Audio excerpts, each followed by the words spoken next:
Summary of the Mothers by Brit Bennett. The Greek chorus of older women from Nadia Turner's church, Upper Room, known as the Mothers, begins, "We didn't believe when we first heard because you know how church folk can gossip." Bennett tells the story of Nadia, a 17-year-old black girl living in San Diego after her mother's death. She does this by switching between the voices of this group and an omniscient third-person narrator. Nadia meets Luke, the pastor's son and a local football hero, the winter after her mother kills herself by shooting herself in the head in a stopped car. Soon after getting a sports scholarship to San Diego State, he hurt his leg so badly that he still walks with a limp. Robert Turner, Nadia's father, is too sad to keep an eye on her, so she skips school and walks around San Diego. She even goes to a strip club to drink alcohol, even though she is too young. She goes to Fat Charlie's seafood restaurant one day, where Luke, who is a few years older than her, takes her order and flirts with her. From now on, Nadia will often see Luke at the restaurant, and the two of them will get closer.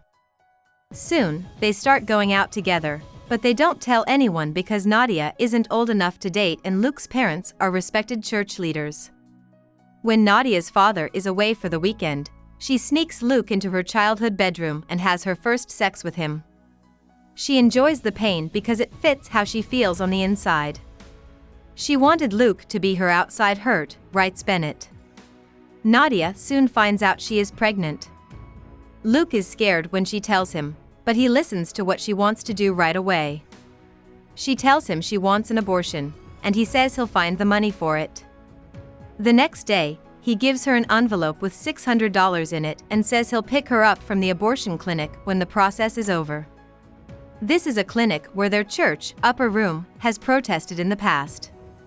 Luke doesn't pick Nadia up after she has an abortion, even though he said he would. As she waits for him in the hallway after the treatment, her stomach hurts and the only black nurse at the clinic tries to get her to eat, but Nadia refuses.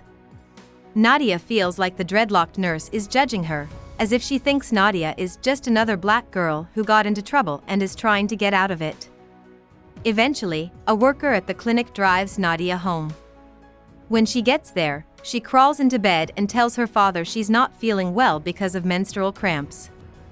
This gets him to leave because it plays on his discomfort with women's issues. But before he leaves her room, she asks to take his truck, which he's crazy about and uses to run church errands. He reluctantly agrees, and Nadia drives the truck to a party at a beach house, where she finds Luke, who isn't sorry. When she asks where he was earlier, he says some sh*t happened. Nadia is angry, so she gets drunk and drives her dad's truck home. As she turns into the driveway, she crashes into a tree and wrecks the side of the truck. As people in the community find out that Nadia got drunk and crashed her father's truck, Luke's father, Pastor Shepherd, thinks it would be a good idea to hire her at Upper Room. He tells his wife, Latrice, that Nadia will be her helper, but Latrice doesn't like the idea because she thinks they don't owe Nadia anything. Luke must have told his parents about Nadia's pregnancy, because they gave him the $600 for her abortion, even though they don't agree with it on a moral level. Even though Latrice thinks the family should get rid of Nadia Turner, the pastor feels bad about the whole thing and insists that Latrice hire Nadia as a helper for the summer. Even though Nadia doesn't want to work in Upper Room, her father makes her take the pastor's job offer. So, she spends her summer at the church before going to college in Michigan. She works at the church under Latrice's stern eye and has the feeling that the First Lady doesn't like her, even though Nadia doesn't know that Luke told his parents about her pregnancy. She is hurt by Latrice's refusal to accept her, and this hurt is made worse by the fact that the First Lady is kind and accepting to Aubry, a religious girl who works in the church. At first, Nadia thinks Aubry is boring and hard to relate to. But Aubry and Nadia become friends when Aubry starts eating lunch with Nadia and tells her that she doesn't have a mother either. Even though Aubry's mother is still alive, she and Aubry no longer talk to each other. This is because Aubry's mother did nothing when Aubry's boyfriend, Paul, often raped her. Aubry doesn't tell Nadia this part, but the fact that they both know what it's like to live without a mother makes them like each other more. The two girls spend all of their time together and have sleepovers every night at Aubry's sister's house, where Aubry lives. Nadia leaves her life in San Diego to go to college in Michigan in the fall. Luke, meanwhile, joins a local football team called the Cobras. The team is made up of slightly older guys who have all been let down by sports in the same way Luke has. Luke gets in shape and starts to enjoy playing again. As he does, he becomes friends with another player named Finch. Luke gets to know Finch's wife, Cherry, as he spends more and more time with his new friend. Luke starts making up reasons to go to Finch's house just to see Cherry because he likes their long, interesting talks. One day, though, Cherry kisses the scar on Luke's leg. One of her kids sees this moment of closeness. Later, when Luke is taking a break at Fat Charlie's, a group of Cobras jump him and beat him badly, focusing on his bad leg so he can't play football again. Luke's healing is slow, so he has to stay in a therapy center until he can walk again.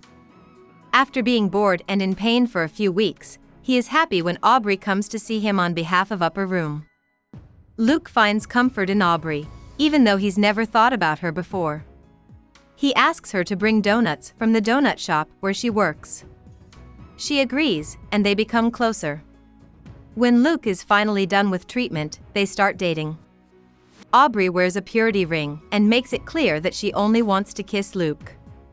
He respects her choice, but he's eager to take their physical relationship to the next level. Nadia isn't happy to hear that Luke and Aubry are dating, but she has a new boyfriend named Shadi, who goes to school in Michigan and is kind-hearted and politically involved. When Aubry and Luke finally get married, Nadia and Shadi come back to San Diego for the wedding. During this time, Nadia and Luke have several tense moments where they are both angry and attracted to each other. Still, neither of them tells Aubry about their past. All she knows is that Luke used to date a girl who had an abortion. Aubry soon finds out that Nadia and Luke hooked up, but both of them tell her that this happened a long time ago and that she has nothing to worry about. A few days before the wedding, Aubry and Nadia have a funny talk about this. Aubry brings up the subject while they are relaxing on the beach, but Nadia makes her feel silly for being upset. Two Marines walk up to the girls and ask them to play volleyball with them. After some initial doubt, Nadia and Aubry decide to hang out with these two flirty men.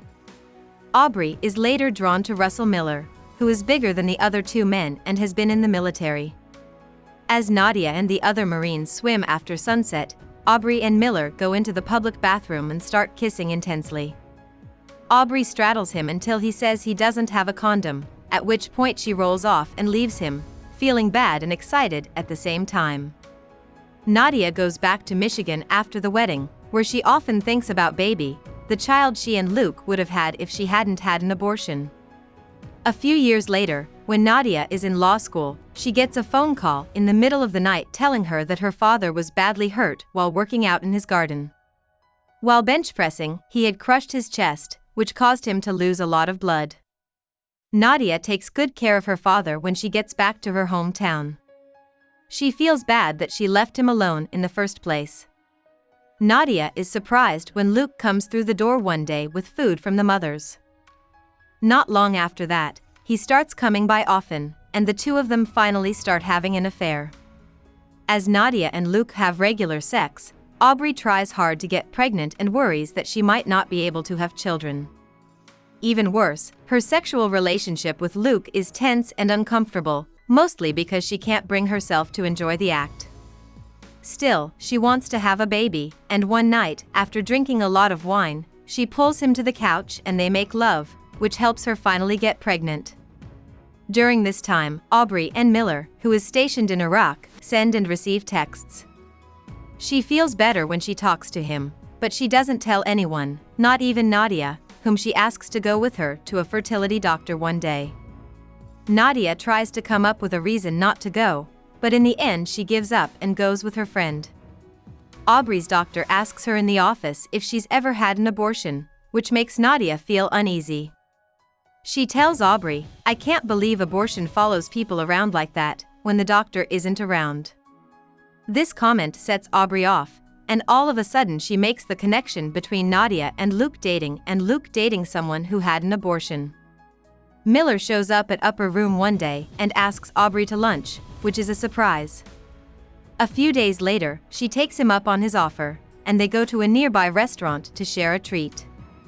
When Luke hears about this, he approaches her and asks why she's sharing dessert with a strange guy. But his charges fail, and she finally tells him that she knows about his affair with Nadia. Aubry moves out of the apartment they shared and won't talk to either him or Nadia. Luke and Nadia's relationship is coming to an end as they both try desperately to get in touch with Aubry. During this time, Nadia's father hears her talking about the Center for Abortions. When she goes out one night, he goes through all of her clothes and finds a small golden pair of baby feet that a nurse at the pregnancy clinic gave to Nadia. The woman told her that these feet were exactly the same shape and size as those of her own 8-week-old baby. Because of this, Nadia couldn't just throw them away. When Nadia's dad finds the feet, he is furious that his daughter did something so bad and not Christian. Worse, she has to tell him that her abortion was paid for by the pastor and the First Lady. The next morning, Nadia's dad drags her into church to talk to the pastor. Robert yells at the pastor and calls him a son of a bitch. As his rage grows, one of the mothers hears the tense talk from the hallway. Later, she tells her friends that the pastor helped Nadia Turner get an abortion, which is a shocking story. The word gets out quickly, and Upper Room loses a lot of people as a result. The church soon shuts down because it can't make enough money to stay open. Nadia moves to the East Coast to become a great lawyer.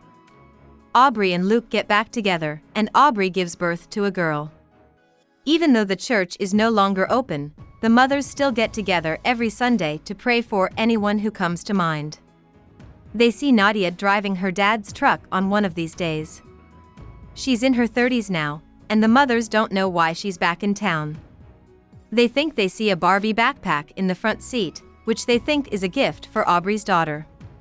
The mothers say, "We'll never know why she came back, but we still think about her."